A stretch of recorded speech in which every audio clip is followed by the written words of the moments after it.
సామాజిక అసమానతలు రూపుమాపేందుకు డాక్టర్ బాబు జగజీవనరావు జీవితాంతం పోరాటం చేస్తూనే ఉన్నారని మాజీ మంత్రి డొక్కా మాణిక్య వరప్రసాద్ అన్నారు.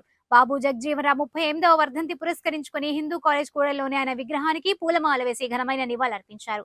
ఈ సందర్భంగా వారు మాట్లాడుతూ ప్రధానమంత్రి పదవికి అర్హత ఉన్నప్పటికీ అప్పటి రాజకీయ సమీకరణ వల్ల ఆయనకు ఆ పదవి దక్కలేదన్నారు. ఈ నివాళి కార్యక్రమంలో పలువురు టీడీపీ నాయకులతో పాటు దళిత సంఘాల నేతలు పాల్గొన్నారు. స్వాతంత్ర సమరయోధుడు, మహాత్మా గాంధీ గారికి ప్రియ శిష్యుడు, భారత మాజీ ఉప ప్రధాని, రక్షణ మంత్రి, వ్యవసాయ శాఖ మంత్రి బాబు జగజీవనరావు గారి 38వ వర్ధంతి సందర్భంగా వారి సేవలను మననం చేసుకుంటా ఉన్నాం. వారు భారత స్వాతంత్ర సంగ్రామంలో ముందుండి పోరాడినటువంటి, గాంధీ గారితో కలిసి పోరాడినటువంటి మహాయోధుడు. అనేక క్లిష్ట సమస్యల్లో భారతదేశాన్ని ఆ సమస్యల నుంచి బయటేసినటువంటి మహాపురుషుడు, పరిపాలనా దక్షుడు బాబు జగజీవనరావు.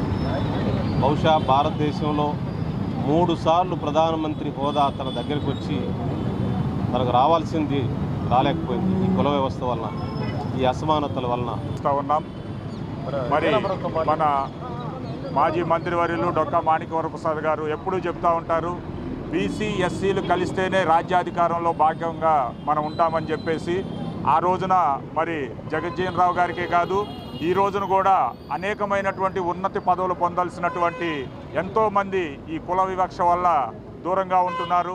రాజకీయ చతురత కలిగినటువంటి వారు కూడా మరి ఎందుకు కొరగాని వాళ్ళు అందలాలు ఎక్కుతున్నారు, అర్హత ఉన్న వాళ్ళు ఈ కులాల ప్రాతిపదికన వెనకబడతా ఉన్నారు. వీటన్నిటినీ మనం ఛేదించాలంటే బీసీ, ఎస్సీ, ఎస్టీ, మైనార్టీలందరూ కూడా ఒక ఏకదాటి మీదకు వచ్చి మరి బాబు జగజ్జీవనరావు ఆశయమైనటువంటి ఉన్నత స్థాయి పదవుల్లో మరి వీరందరూ కూడా నిలవేసేలాగా మేమందరం కృషి చేస్తామని వారికి ఘనమైన నివాళులు అర్పిస్తూ ఉన్నాం. భీమసేన సేవాదళ అధ్యక్షుడిని ఈరోజు మహనీయులు బాబు జగజ్జీవనరావు గారి 38వ వర్ధంతి గుంటూరులో ఘనంగా జరుపుకుంటున్నాం. మరి మా డిమాండ్ ఏంటంటే, బాబు జగజ్జీవనరావు గారు అనేక సార్లు ఉప ప్రధానిగా చేసి మరి ప్రధానమంత్రి కాలేపారు. అది దళిత జాతికే చాలా బాధాకరం. ఇప్పుడైనా మేము కోరుకుంటుంది ఏంటంటే, బాబు జగజ్జీవనరావు గారికి భారతదేశంలో రాజ్యాంగం సంపూర్ణంగా అమలు చేసిన వాళ్ళలో మొట్టమొదటిగా బాబు జగజ్జీవనరావు గారు నిలుస్తాడు.